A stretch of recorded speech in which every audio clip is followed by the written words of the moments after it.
life is all about small pleasures or small thrills, honestly. I'm excited for today. So, starting a Christmas contract, got a singing lesson first. And then, guys, I'm having a games night. I love a games night. Board games, Jackbox, the whole shebang, just a couple buds, chilling in a room, just some friends. But I don't know, there's something so nice about like kind of, obviously Jackbox uses phones, but like putting phones away and just like whacking out an old board game. One of my friends is, I would wager obsessed, because I had kind of forgotten about this game. We played it once when I'm not going to give my age away, but we played it over a decade ago.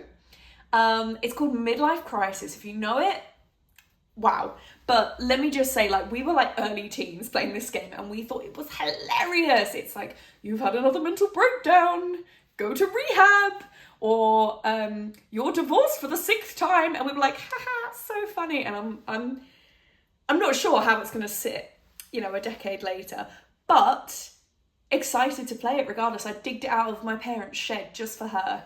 This one's for you. But yeah, I'm having one of those, like, I woke up and this is going to be a good day and here's why, like that kind of vibe. I feel like because my life is so empty would be the wrong word. I have hobbies. I'm filling my time with scrapbooking, I'm catching up on shows, I'm working on projects, but in terms of like doing things, events to mark the days outside of each other, to differentiate them, I don't really have a lot. So it's really nice to have an event that I can look forward to and to socialize with people that are not my students. That's going to be good. And I need to get snacks in. I'm trying to budget. Well, I was trying to budget really hard this month, and I was like, okay, you could put it in the social tab where you've got, I think, £12 left to spend, or you can put it in the food tab, like groceries, where you've got £28 to spend. But I was sat there and I was like, oh, it's only halfway through the month. And I'm like, I need food for the rest of the month. So maybe not the groceries, maybe it's going in the social.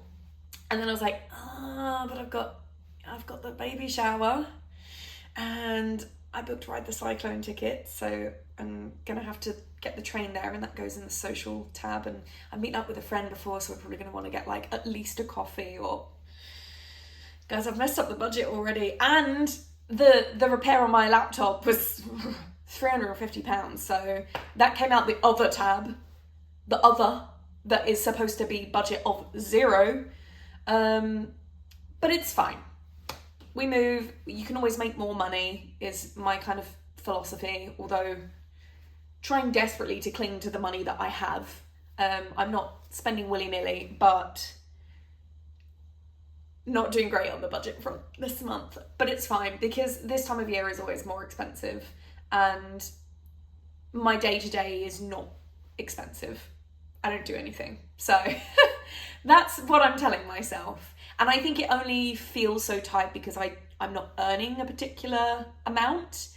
If I was salaried, I could budget a bit better. But for me, I'm like, every penny I spend is money I have to make back to make even. So it just, in my head, gives me more work. Does that make sense? I've also been thinking about, some other things. I've been thinking about how giant moose are. This is something that comes up quite regularly for me. It's like I don't have object permanence. My friends will tell you that. But specifically for moose. Moose. It's like sheep, right? There are many sheep. There are many moose. Moose, please correct me if I'm wrong. I'm like this with moose, where I obviously know they exist in Canada, where the moose are, and various other places, but I forget how big they are until I see a picture of a moose, and then every time I forget how big they are. And every time it's a surprise for me. So I've been thinking a lot about moose. And I've also been thinking Ariana Grande and Cynthia Erivo are like front of my brain at the moment because of Wicked, because of the Singapore premiere and stuff. But I was also thinking about Cynthia Erivo in general, very sort of not under the radar. She was doing things. She was in chewing gum. I saw her in I Can't Sing, which, if you don't know, that was the X Factor musical that ran for like 6 weeks. It was awful, but she was fantastic. She was like the main girl in it. The whole point is like all of these, and it was framed this way, all of these freaks audition for the X Factor, but every now and then you get just a superstar come in. Think Sing. Think the elephant in Sing. What's her name? Nina. So she was like that. I remember coming out and being like, she's gonna be a star. Me at like 13, this theatre critic. She is going to make it, I'm sure of it. But I was thinking about kind of how little she was seen in the UK. Oh, just playing a little tune. How little she was seen in the UK and how she kind of skyrocketed. I mean, she was in the... I guess the catalyst was she was in The Colour Purple here. Then she went to Broadway to do The Colour Purple? Or am I shouting out of my butt? More research needed, but I think she was one of these people, a bit like Idris Elba, where everything kind of shifted when she moved out of the country. And I'm like I saw someone was talking about it. Who was talking about it? Someone was talking about it.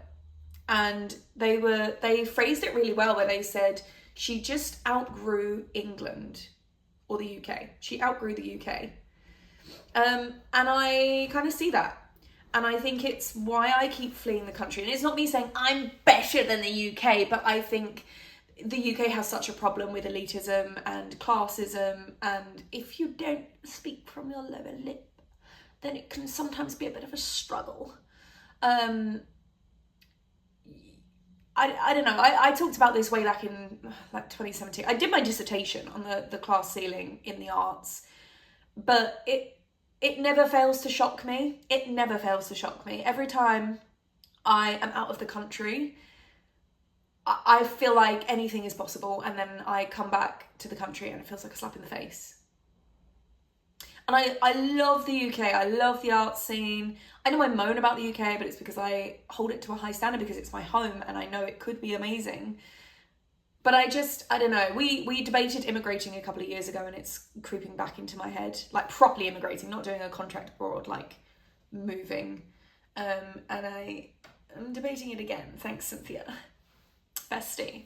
Anyway, those are my thoughts for today.